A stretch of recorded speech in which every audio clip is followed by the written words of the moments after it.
Entenda por que as mulheres não ocupam lugares de destaque no futebol. Reconhecimento do Estado. Saiba um pouco mais sobre a gravação da série Desalma na Serra Gaúcha. O mundo do vinil vem atraindo cada vez mais consumidores. A volta da mídia empolga colecionadores. O que mudou na rotina pós-pandemia dos profissionais de saúde? Esse é o Jornal SPM. Informação em qualquer tempo e espaço. Começa agora a nossa edição. Fique com a gente.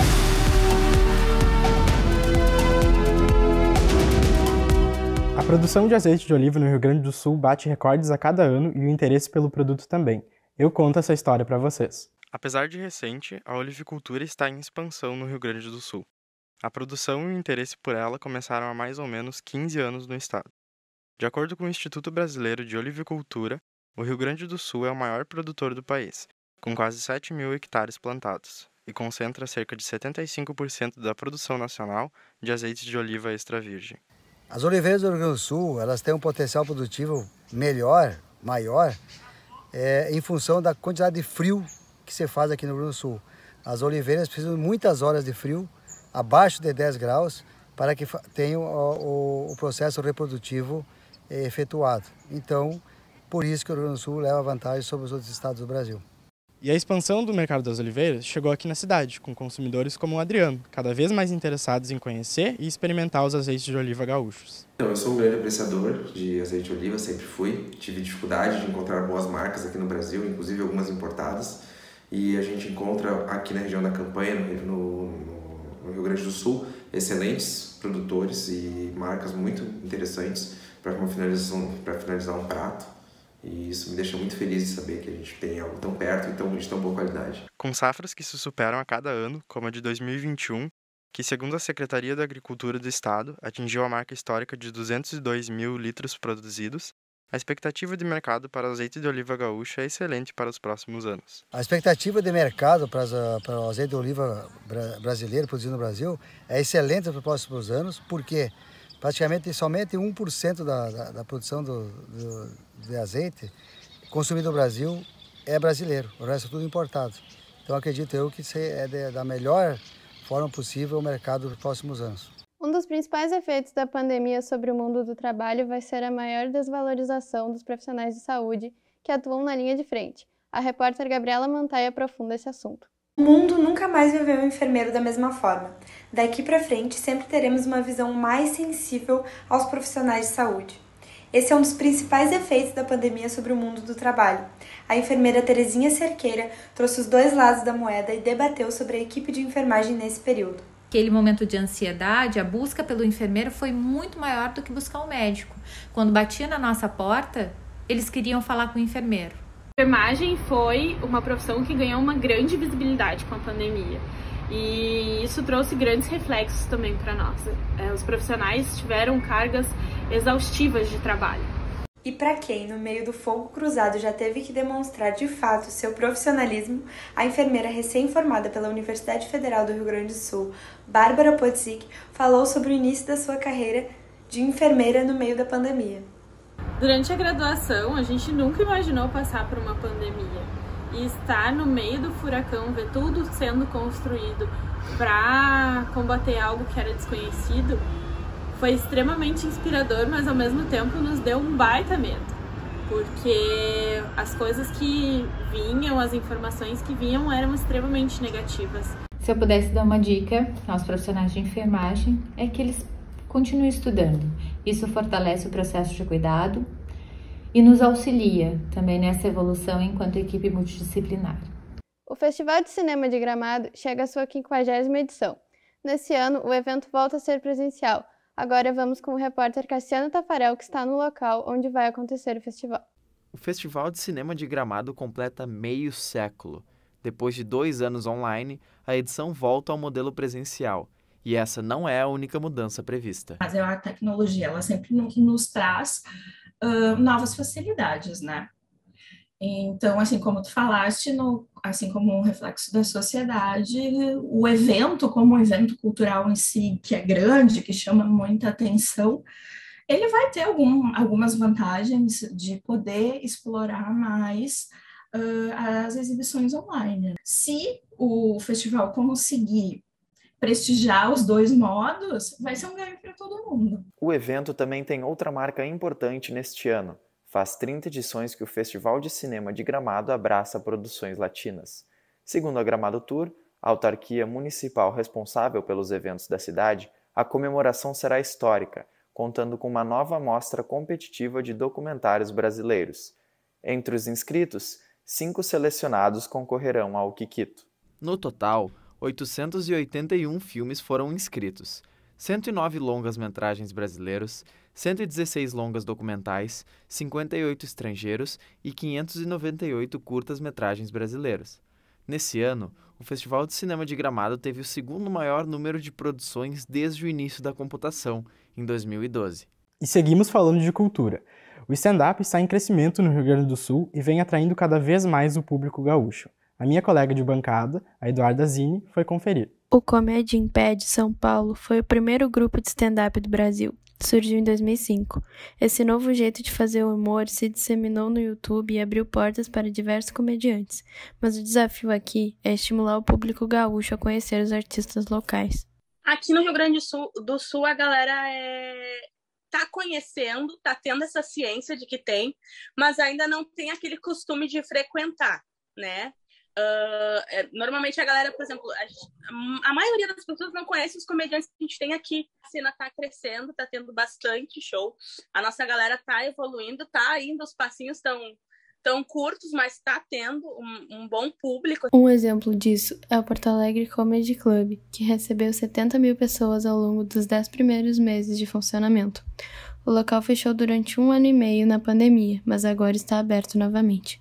Já pensou no desafio que é subir no palco e fazer as pessoas rirem? Como é ser um comediante? A gente foi atrás dessas respostas. Tem que ter raciocínio rápido, muito suor, por incrível que pareça, assim, são horas escrevendo para tu acertar 5 minutos de texto, são dias escrevendo para tu acertar um show. Às vezes tem dia que eu tô triste, às vezes tem dia que eu chorei, às vezes tem um dia que eu tive um dia péssimo, que eu dormi mal, e eu tenho que sair de casa e eu tenho que fazer as pessoas rirem. Sinto mais leve, porque receber uma risada de volta é a melhor sensação do mundo. A comunidade de colecionadores e consumidores de vinil cresce cada vez mais no Brasil. Depois de passar alguns anos em baixa, esse tipo de mídia física retornou com força ao mercado. Eu e o repórter Cassiano Tafarel fomos ver isso de perto. Populares no Brasil na década de 80, os vinis voltaram ao cenário musical a partir de 2010. Desde que o CD e depois a música digital ganharam notoriedade, esse tipo de mídia física praticamente desapareceu do país. No Brasil, com a popularização dos CDs, e por serem também mídias que utilizavam menos PVC, menos plástico para fazer esse material, se tornou mais barato do que o vinil, principalmente na parte de importação. E também o pessoal começou a optar mais por CDs, por ser mais prático de carregar, para cima e para baixo, ser muito mais leve, de poder colocar no estojo, levar dentro do carro, levar na mochila. Então o brasileiro ganhou gosto por essa mídia mais prática e acabou abandonando também os vinis, não só por causa do custo de importação, mas também porque no Brasil ter um equipamento de qualidade para reproduzir os discos de vinil é muito caro. Mesmo assim, os amantes do famoso bolachão nunca desapareceram.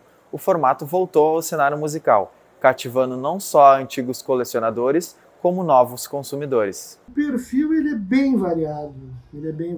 Hoje, por exemplo, se nós tivéssemos feito um filme aqui hoje da loja, do que aconteceu aqui dentro hoje, veio uma menina jovem de 14 anos comprar vinil para ela, veio uma com a mãe para comprar de presente para um primo, veio colecionadores, saiu agora até um amigo meu, colecionador, que era colecionador desde aquela época, não se desfez dos vinis, e continua comprando.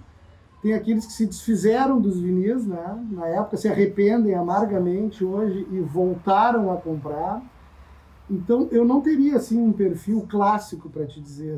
Mas se engana quem pensa que os vinis não chamam tanta atenção do grande público. A Associação de Gravadoras dos Estados Unidos afirma que a receita de vendas de vinis na primeira metade de 2021 aumentou 94% em relação ao mesmo período de 2020, alcançando um valor de cerca de 500 milhões de dólares. No Brasil, a mídia vem atraindo ainda mais a atenção dos jovens, como mostra Leonardo Colato. Eu tô aqui com a Rafa, colecionadora de vinis, e eu vou perguntar para ela o que fez ela se interessar pelo vinil, sendo que é uma mídia que não se popularizou na época dela. Primeiro, eu tinha uma vitrola em casa que não funcionava, e os meus pais tinham alguns vinis da coleção deles de quando eles eram mais jovens, e tava guardado, assim. E um dia eles acabaram me dando a coleção deles, e tinha alguns artistas, algumas bandas que eu já me interessava, então eu acabei pegando pra mim, e logo depois eu me interessei de consertar a vitrola que a gente tinha em casa. E a Serra Gaúcha foi palco para a gravação da série Desalma. Eu fui para São Francisco de Paula conhecer o local das filmagens. A série de suspense Desalma se passa entre os anos de 1988 e 2019 e conta o desaparecimento de uma jovem na festa de Vana Kupala que choca a população de Brígida e a festa é banida do calendário. 30 anos depois, a cidade se prepara para trazer a celebração de volta, mas eventos enigmáticos passam a acontecer. Um dos locais de gravação da série foi São Francisco de Paula, que contou com a participação de moradores da cidade como coadjuvantes, e uma dessas moradoras foi Daniela. Soube que eles estavam fazendo essa gravação aqui por causa que eu já dancei há muitos anos com a Ana Rita dos Santos, que tem uma academia, fiz parte também do grupo dela de danças, e logo que eles escolheram o nosso município, eles procuraram pessoas que tivessem conhecimento em dança. Então eles procuraram a Ana Rita, no qual ela chamou algumas mulheres, meninas, entre 18, 40 e pouquinhos anos, porque eles estavam procurando mulheres para serem bruxas. Bruxas. E no dia que eles nos chamaram, eles conversaram conosco, olharam cabelo, estatura, e então eles fizeram a seleção deles. Parte das gravações aconteceram aqui, o Tedesco Ecopark, que tem 20 hectares, paisagens com cachoeiras, bosques de pinos e um lago. João é o idealizador desse lugar. A Globo estava procurando naquela época uma proposta diferente, né? Ela queria fazer alguma coisa parecida com a Netflix, né? Então, ela estava procurando um cenário. Ele ali no Tedesco Ecopark não parece o Brasil. As pessoas dizem que parece o Canadá, Estados Unidos. Então, é um cenário ideal para suspense, né? Então, a primeira temporada, praticamente toda a parte externa foi feita toda ali no Tedesco Ecopark. A primeira temporada, então, eles ficaram 14 dias gravando ali, né, com 140 pessoas. A gravação da série teve impacto significativo na cidade de São Francisco de Paula. De acordo com a secretária de Turismo do município, os benefícios para a região foram muitos, pois as pessoas estão tendo curiosidade em conhecer os locais em que a série foi gravada. E fomos muito bem tratados. Inclusive, eu sentei do lado da Cássia Kiss, né, de uma das grandes dessa série da Desalma, e muito mística, muito cheio de segredos, vale a pena assistir. E esse foi o Jornal da SPM, produzido e apresentado pelos alunos da SPM Porto Alegre. A gente fica por aqui e até a próxima!